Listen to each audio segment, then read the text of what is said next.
ഇപ്പൊ അത് star magic ടമാർ പടാറിലായിരുന്നല്ലോ ടമാർ ചേട്ടൻ പടാർ. വന്നത്. അപ്പൊ എങ്ങനെയായിരുന്നു സുധി ചേട്ടനൊക്കെ ആയിട്ടുള്ള റിലേഷൻഷിപ്പ്? ബിനു അടിമാലി ചേട്ടൻ അങ്ങനെ ഒരുപാട് നിങ്ങളുടെ അന്ന് ഫ്രണ്ട്സ് അന്ന് തന്നെയുള്ളൊരു അന്ന് അന്ന് ബിനു ഇല്ല. ടമാർ പടാർ ഞങ്ങൾ തുടങ്ങുമ്പോൾ ഞാൻ, അതെ, അതെ. നെൽസൺ, നോബി, കൊല്ലം സുധി അങ്ങനെയാണ് തുടങ്ങിയത്. ഉം, ഉം, ഉം. അത് അതിന് ശേഷമാണ് ബിനു ഒക്കെ വന്നത്. അതെ, അതെ, അതെ.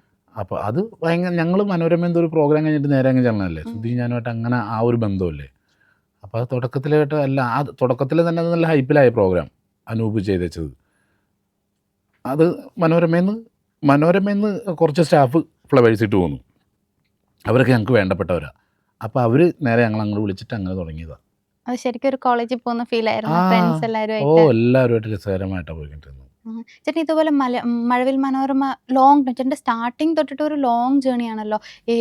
മഴവിൽ മനോരമയുടെ ഏത് സ്റ്റേജ് ഷോ ഉണ്ടെങ്കിലും അവിടെ ചേട്ടനുണ്ട്. അതെ അതെ. സ്കിറ്റ് ഒരുപാട് സ്കിറ്റുകൾ അതുപോലെ സുധി ചേട്ടൻ്റെ കൂടെ ഒരുപാട് സ്കിറ്റ്. സുധി ഞാനായിട്ട് ഒത്തിരി വർഷം ഒന്നിച്ചുണ്ടായിരുന്നു. മനോരമയിൽ ഞങ്ങൾ 10 മാസം ഒന്നിച്ച് പ്രോഗ്രാം ചെയ്തു, സുധി ഞാനും കൂടി. ഞങ്ങൾ ശരിക്കും മനോരമയുടെ പ്രോഡക്റ്റാണ്. ഈ വിഷ്വലിൽ വന്നത് മനോരമയാണ്. നമ്മൾ അത്രയും ഹൈപ്പ് ചെയ്ത് കൊണ്ടുവന്നത്, നമുക്ക് വേണ്ടിയിട്ട് അത്രയും പ്രൊമോഷൻ തന്നതൊക്കെ മനോരമ ചാനൽ തന്നെ, മഴവിൽ മനോരമ. അപ്പോൾ ഞങ്ങളൊക്കെ ശരിക്കും മഴവിൽ മനോരമയുടെ പ്രൊഡക്റ്റ് തന്നെ. അങ്ങനെ സുധി, ഞാൻ, രാജേഷ് പറവൂർ അങ്ങനെ ടീമായിരുന്നു. അത് കഴിഞ്ഞിട്ട് ഞങ്ങളൊരു 3-4 വർഷം ഒന്നിച്ച് കഴിഞ്ഞിട്ട് പിന്നെ ഞാൻ സിനിമയുടെ തിരക്കൊക്കെ ആയിട്ട് എനിക്ക് സ്റ്റേജ് കളിക്കാൻ പോകും കുറവായിട്ട് അങ്ങനെ മാറിയപ്പോൾ അവരൊന്നിച്ച് ഒരു ടീമായിട്ട് അവർ പോയി. പിന്നെ ഇടയ്ക്ക് ഞാൻ പോവും, അങ്ങനെ ചെയ്യും. അവൻ്റെ കാര്യം പറയുമ്പോൾ ഭയങ്കര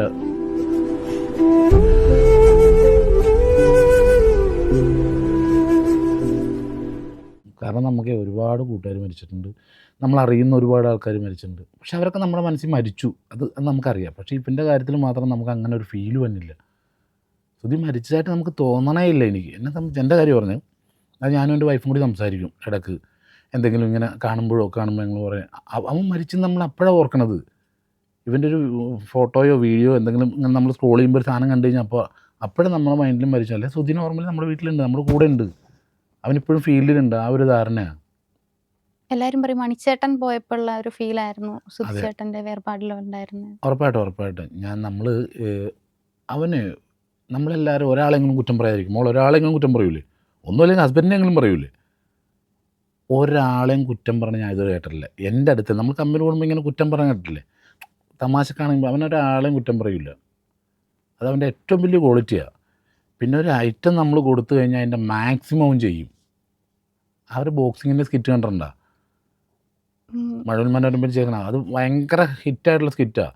ഈ സ്കിറ്റ് കഴിഞ്ഞിട്ട് അവൻ പുറത്ത് കിടന്ന് വൊമിറ്റ് ചെയ്യുമായിരുന്നു. ആ ഒരൊറ്റ ബ്രീത്തിൽ കളിക്കണമായിരുന്നു. അപ്പോൾ നമ്മളൊരു കഥാപാത്രം കൊടുത്തു കഴിഞ്ഞിട്ടുണ്ടെങ്കിൽ അത്രയും പെർഫെക്റ്റായിട്ട് അവൻ ചെയ്യും. പിന്നെ സ്നേഹിക്കാനാണെങ്കിലും എല്ലാത്തിനും ദേഷ്യപ്പെടില്ല, ഒരാൾ വഴക്കിടില്ല. അവൻ്റെ വലിയ ക്വാളിറ്റിയാണ്. അപ്പോൾ അതുകൊണ്ട് തന്നെ ഇപ്പോഴും നമുക്ക് ഞാനിപ്പോൾ രേണുവിന് വയ്യാനിട്ട് വന്നപ്പോഴത്തേക്ക് ഞാൻ പോയി കണ്ടായിരുന്നു, ഞാൻ വൈഫും കൂടി പോയി കണ്ടിരുന്നു.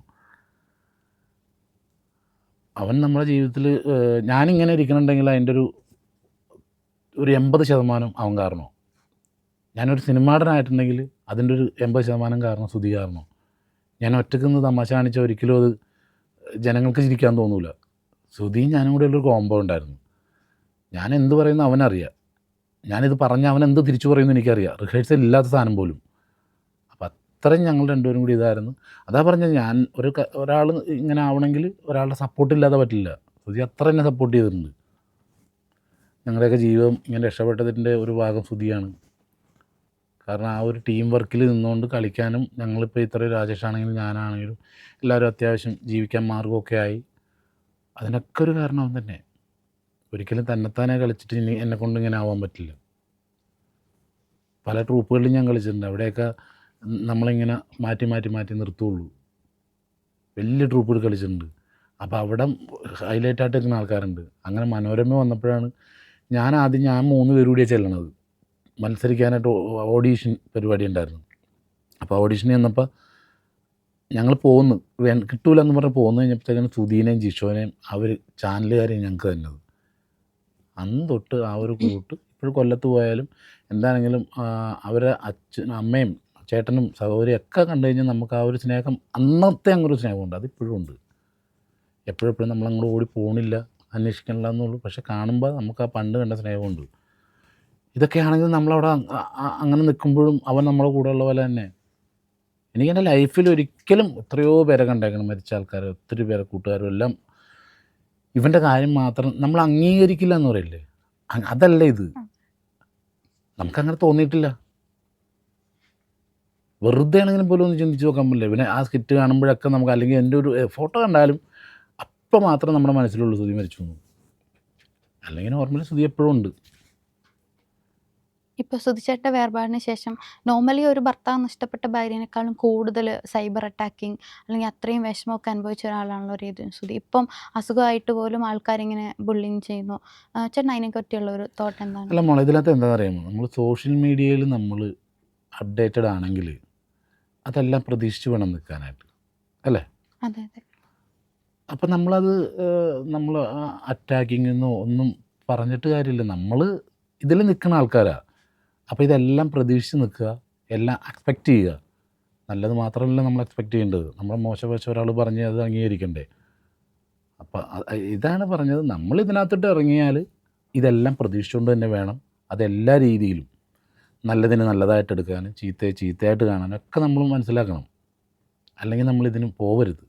സോഷ്യൽ മീഡിയ കൊണ്ട് നമ്മൾ ജീവിക്കണം, അല്ലെങ്കിൽ നമുക്കതിനൊരു വരുമാനം ഉണ്ടെങ്കിലും ഇല്ലെങ്കിലും സോഷ്യൽ മീഡിയ നമ്മൾ ആക്റ്റീവ് ആണെങ്കിൽ എല്ലാം പ്രതീക്ഷിക്കുക. ഒരാളുടെ പരാതി പറഞ്ഞിട്ടോ പരുവം പറഞ്ഞിട്ടോ കാര്യമില്ല.